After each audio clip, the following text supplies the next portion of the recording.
انسان اپنی زندگی کے نشیب و فراز گزارتا ہے، مد و جزر گزارتا ہے، اپ ڈاؤن گزارتا ہے، زندگی کے لیل و نہار میں، زندگی کے ماہ و سال میں ہر انسان بھٹکتا رہتا ہے۔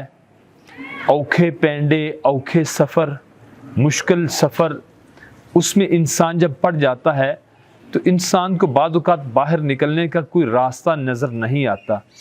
جب کوئی راستہ نظر نہیں آتا، بعض اوقات تو انسان کو کوئی سمجھائے تو انسان فوراً سمجھ جاتا ہے، لیکن بعض اوقات غلطیوں کے اوپر غلطیاں ایسی کرتا ہے کہ وہ پھر ایسی برائیوں کی اور بے حیائی کی اور دنیا داری کی ایسی دلدل میں پھنس جاتا ہے، پھر پریشان ہوتا ہے، روتا ہے۔ تو نتیجہ یہ نکلتا ہے کہ انسان اپنی زندگی کی اس دلدل سے باہر نہیں نکل پاتا جہاں سے وہ نکلنا چاہتا ہے۔ تو آئیے دیکھیے کہ کیا وجہ ہے، وہ کیا وجوہات ہیں بنیادی جن کی وجہ سے انسان گناہوں کی دلدل میں پھنس جاتا ہے، پھر وہاں سے باہر نکلنے کے اس کے پاس اسباب نہیں ہوتے۔ سب سے بڑی بات یہ ہے کہ اللہ کی ذات کو چھوڑ دینا۔ جب ہم اللہ کی ذات کو چھوڑ دیں گے تو دنیا کی رسوائی اور دنیا کی بربادی وہ پھر ہمارا مقدر بن جائے گی۔ اور جب انسان ایک اللہ کے در پر آ جاتا ہے تو اللہ تعالیٰ پھر انسان کو در در کی گدائی اور رسوائی سے محفوظ فرما لیتے ہیں۔ انسان بہیمیت میں جاتا ہے، انسان نفسانی خواہشات میں چلا جاتا ہے، انسان بہک جاتا ہے، بعض اوقات جانے انجانے میں گناہ کر بیٹھتا ہے، مال کی محبت غالب آ گئی، شہوت غالب آ گئی اور بہیمیت غالب آ گئی۔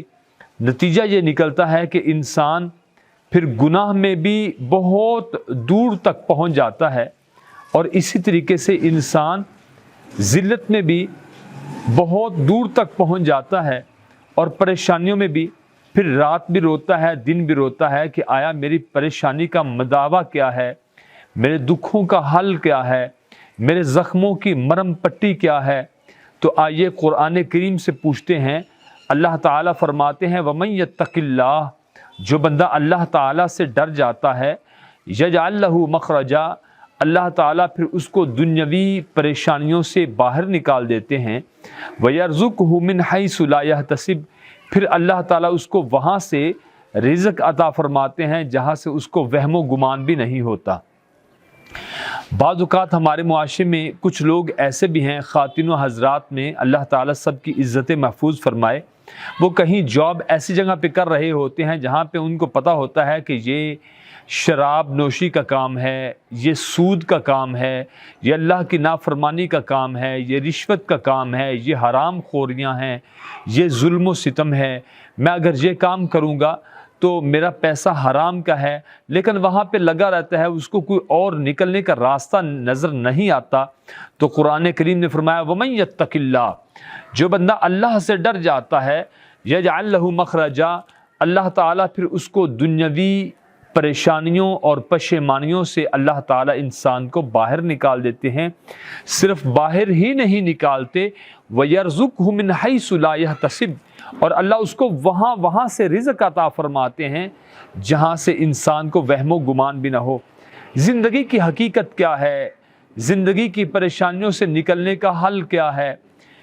مجھے اچھی طرح وہ واقعہ معلوم ہے کہ ابراہیم بن ادھم ایک نیک صفت انسان، جبکہ وہی انسان پہلے ایک ظالم انسان تھا۔ ہماری زندگی کی کہانیوں میں ایک کہانی کچھ اس طرح کی بھی ہے کہ ہمارے معاشرے میں ظلم بہت زیادہ ہے۔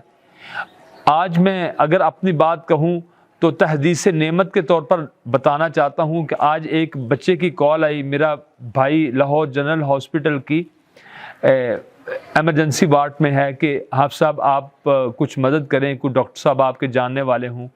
تو میں نے بالاتفاق ڈاکٹر صاحب کو کال کی، میں نے کہا ڈاکٹر صاحب ایک پیشنٹ ہے تو اس کا ذرا خیال رکھیں، اس کو ان کیس آف ایمرجنسی آپ اس کو کوئی نہ کوئی میڈیسن دے دیں۔ تو ڈاکٹر صاحب کہنے لگے کہ آپ صاحب ان سے پوچھے کہ وہ کہاں پہ ہیں. میں نے کہا کہ میں کال کانفرنس کروا دیتا ہوں. کال کانفرنس کروائی تو وہ جس بیڈ پہ ان کا پیشنٹ تھا 1 سے 2 بیڈ چھوڑ کے وہاں پہ ہی ڈاکٹر صاحب تھے.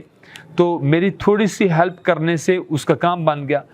آج اللہ کی مخلوق پہ رحم کرنا، جس چیز کو ہم چھوڑ چکے ہیں، یہ بہت زیادہ اہمیت رکھتی ہے.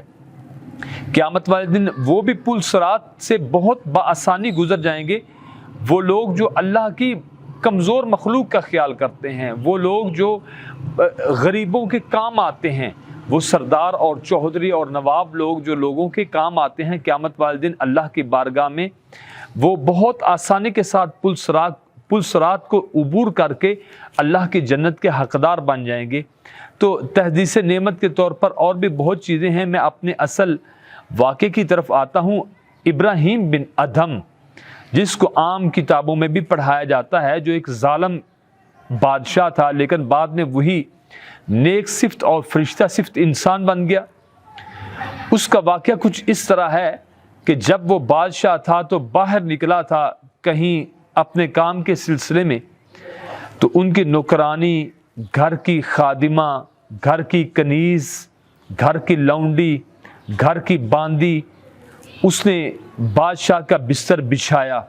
بادشاہ کا بستر بچھانے کے بعد اس کے بال نکالے، اس کو اپنے ہاتھوں سے سیدھا کیا، اور بادشاہ کا نرم و ملائم بستر اور اعلیٰ کم خواب اس نے بچھایا. بچھانے کے بعد سوچنے لگی کہ اگر جو بادشاہ اس بستر کے اوپر مدتوں سے سوتا آ رہا ہے اور بہت نرم و ملائک اور بہت ہی زیادہ نرم و ملائم اس کا بستر ہے، کیوں نہ ہو میں بھی اس بستر پر چند منٹ کے لیے آرام کر سکوں تاکہ دیکھ سکوں کہ آیا بادشاہ کا جو بستر ہوتا ہے وہ کتنا زیادہ نرم و ملائم ہوتا ہے. اور اس کے اوپر وہ نکرانی، گھر کی لونڈی، کنیز، وہ باندی، وہ گھر کی نکرانی چند لمحوں کے لیے ہی سوئی تھی کہ اچانک ابراہیم بن ادھم آ گیا. ابراہیم بن ادھم آتے ہی اس نے دیکھا کہ ایک نکرانی، اس نے اسے جگایا بھی نہیں، اس کے ہاتھ میں درہ تھا، کوڑا تھا، اس نے چند ایک چابک اس کو لگا دیے. جب اس کو لگائے تو وہ ہڑبڑا کے اٹھی تو وہ پہلے روتی رہی، کافی دیر روتی رہی، پھر بادشاہ کی طرف دیکھ کر مسکرائی، پھر رونا شروع کر دیا. بادشاہ کہنے لگا کہ تیرا رونا تو سمجھ میں آتا ہے کہ میں نے مارا، تو نے رونا شروع کر دیا، لیکن تو مسکرائی کیوں ہے، تو ہنسی کیوں ہے؟ تو اس نے بادشاہ سے کہا، بادشاہ سلامت، آپ کے جو درے لگے ہیں، جو چابک لگے ہیں، جو کوڑے لگے ہیں، اس کی وجہ سے مجھے رونا آ گیا، کیونکہ انہوں نے تو میرا چمڑا ادھیڑ کے رکھ دیا.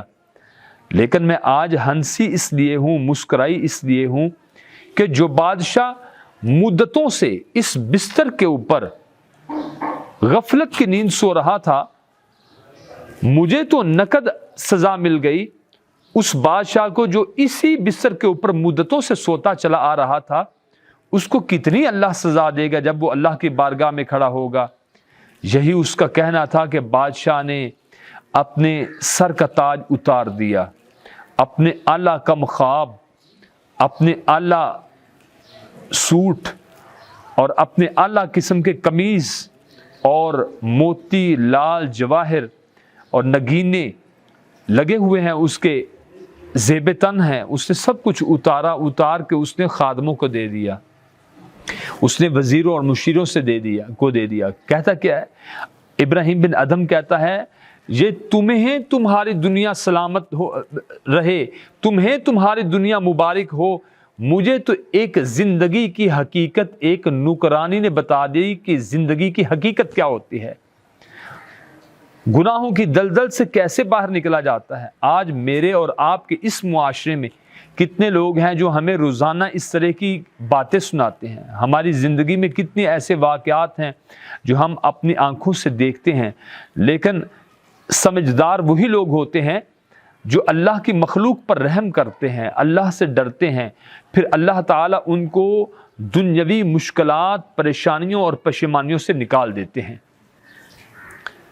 اور اللہ تعالیٰ سے دعا بھی کیا کریں۔ جب اللہ تعالیٰ آپ کو زندگی میں کوئی آسانی دے دے، جب آپ عبادت کر کے فارغ ہو جائیں، تو پھر یہ دعا کیا کریں، ربنا، اے ہمارے رب، لا تزغ قلوبنا، نہ ٹیڑھا کرنا ہمارے دلوں کو، بعد اذ ہدیتنا، ہدایت کی بات آنے کے بعد، وہب لنا من لدنک رحمہ، اور تو ہمیں اپنی جناب سے، اپنی طرف سے رحمت عطا فرمانا، انک انت الوہاب، اے اللہ تو ہی ہے ہمیں عطا فرمانے والا۔ اور اہل جنت بھی جب جنت میں چلے جائیں گے تو وہاں جا کر کیا کہیں گے؟ الحمدللہ الذی ہدانا لہذا، یا اللہ پاک تیرے لیے ہی تمام تعریفات ہیں کہ تو نے ہمیں دنیا میں ہدایت عطا فرمائی تھی۔ وما الحمدللہ الذی ہدانا لہذا وما کننا لنہتدی لولا ان ہدانا اللہ، اے ہمارے رب اگر تو ہمیں دنیا میں ہدایت نہ دیتا تو ہم آج ہدایت والے نہ ہوتے۔ پتہ کیا چلا کہ دنیاوی پریشانیوں اور پشیمانیوں سے نکلنے کے لیے انسان اپنے گناہ چھوڑے، انسان ہدایت کے راستے پہ آ جائے، انسان اللہ سے مانگنا شروع کر دے، انسان برائیوں کو چھوڑ دے۔ قرآن کریم پڑھیں، اللہ تعالیٰ فرماتے ہیں کتنی ہی قومیں ایسی ہیں جن کو ہم نے ان کے گناہوں کی وجہ سے غرق کیا۔ آج انسان پھر توبہ کرتا ہے، سب گناہوں سے کر لیتا ہے، ایک یا دو گناہوں سے توبہ نہیں کرتا۔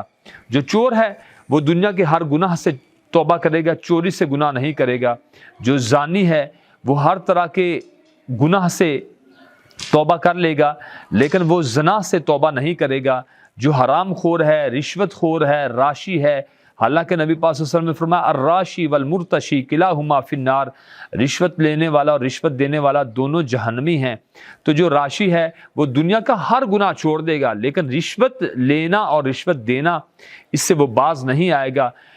معزز سامعین و ناظرین، جو ہمارے دل کے اندر چھپا ہوا گناہ ہے، جن کو ہم نے مدتوں سے پالا ہوا ہے، جس گناہ کو ہم نے اپنے دل کے اندر پال کر ایک بہت بڑا اس کو ہم نے انسان کی طرح بنایا ہوا ہے، ایک بہت بڑی چیز بنائی ہوئی ہے، جب تک ہم اس ایک گناہ سے توبہ نہیں کریں گے تو تب تک ہم السلام علیکم۔ وعلیکم السلام ورحمۃ الحمدللہ۔ جب تک ہم اپنے کسی اصل گناہ سے توبہ نہیں کریں گے، اصل گناہ سے جب ہم توبہ نہیں کریں گے تو تب ہم اپنی زندگی کے تمام گناہوں سے معافی نہیں مانگ سکتے، نہ ہی ایسے معافی ملتی ہے۔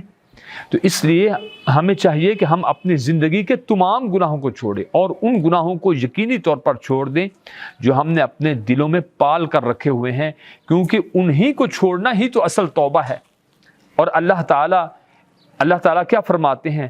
فرمایا قل، اے میرے پیغمبر صلی اللہ علیہ وسلم آپ فرما دیجئے، یا عبادی، میرے انتہائی گناہ گار بندوں کو، جن کو ہم اپنے گھروں کے دروازوں پر کھڑا ہوتے ہوئے نہیں دیکھ سکتے، اللہ تعالیٰ ان کو فرما رہے ہیں یا عبادی، میرے انتہائی گناہ گار بندو، یا عبادی، میرے انتہائی گناہ گار بندو، الذین اسرفوا علی انفسہم، جنہوں نے اپنی جانوں پر لاکھوں کروڑوں ظلم کر لیے ہوں، لا تقنطوا من رحمت اللہ، انہیں چاہیے کہ وہ اللہ کی رحمت سے کبھی بھی مایوس اور نا امید نہ ہوں۔ ان اللہ یغفر الذنوب جميعا انہ هو الغفور الرحیم، کیونکہ اللہ تعالیٰ ان کا ایک نہیں، دو نہیں، 100 نہیں، زندگی کی تمام خطائیں معاف کرنے کا اور ان سے درگزر کرنے کا اللہ حوصلہ رکھتا ہے۔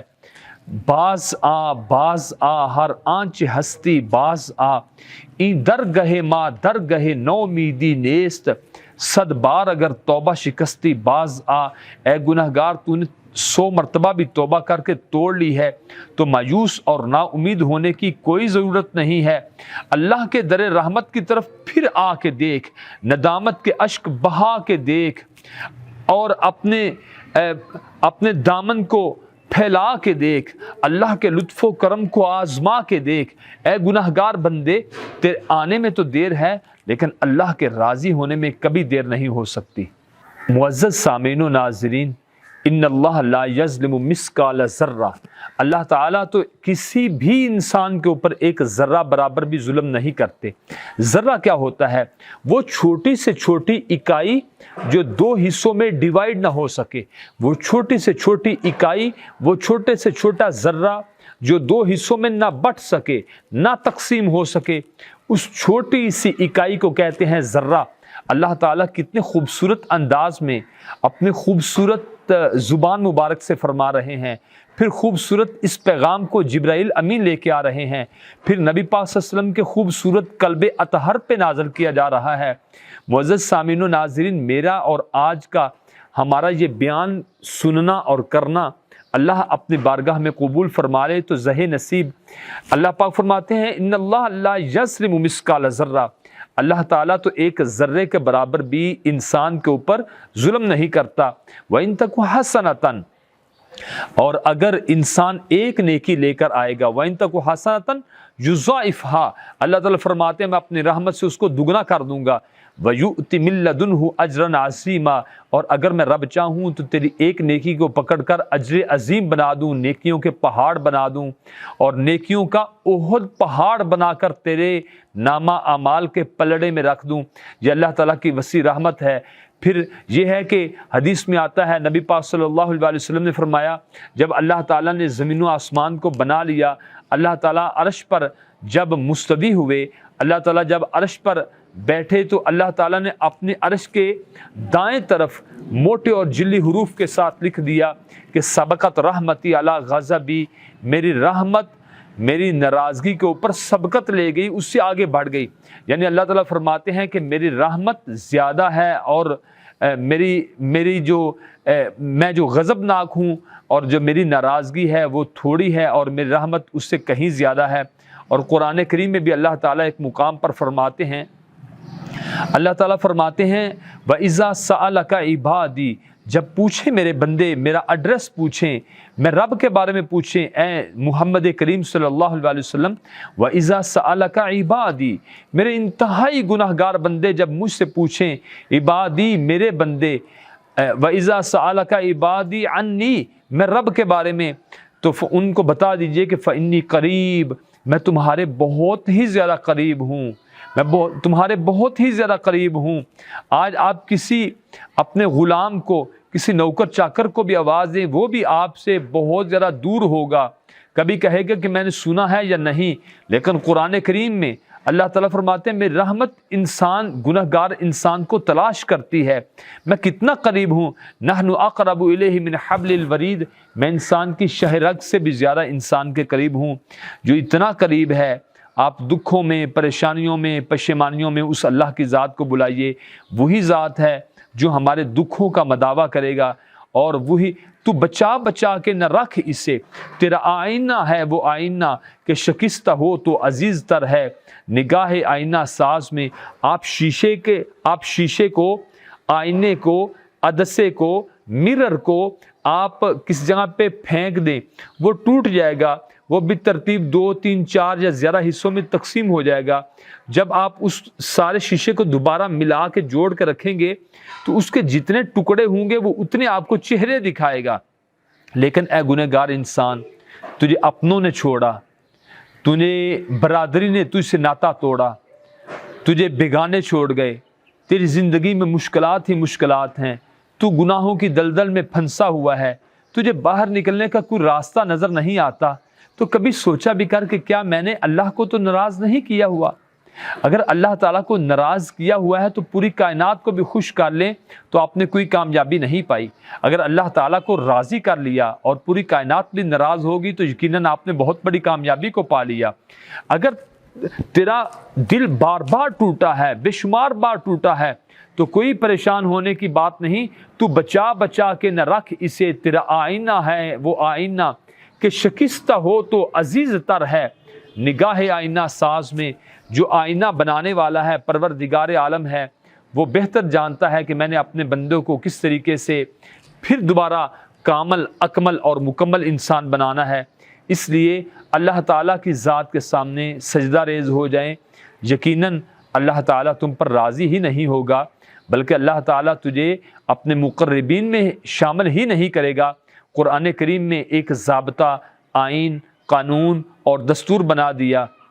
اللہ تعالیٰ فرماتے ہیں کہ یبدل اللہ سیئاتہم حسنات، میں رب ان کے سیئات کو حسنات میں تبدیل کر دوں گا، جو توبہ کی طرف آئیں گے، جو میرے در اقدس کی طرف آئیں گے، جو میرے در رحمت کی طرف آئیں گے، ان کے سیئات کو حسنات میں تبدیل کروں گا، ان کی زندگی کی تمام برائیوں کو اچھائیوں میں تبدیل کر دوں گا۔ اور قرآن کریم میں ایک اور مقام پر اللہ تعالیٰ فرماتے ہیں من جاء بالحسنۃ فلہ عشر امثالھا، انسان تو ایک نیکی کر، میں رب تجھے اپنے رحمت کے ساتھ 10 گنا زیادہ دوں گا۔ جیسے اب ماہ رمضان ہے، نیکیوں کا موسم بہار ہے، اس میں آپ ایک نیکی کریں گے تو صحیح مسلم میں آتا ہے اللہ تعالیٰ 700 نیکیوں کا بھی اجر و ثواب عطا فرماتے ہیں۔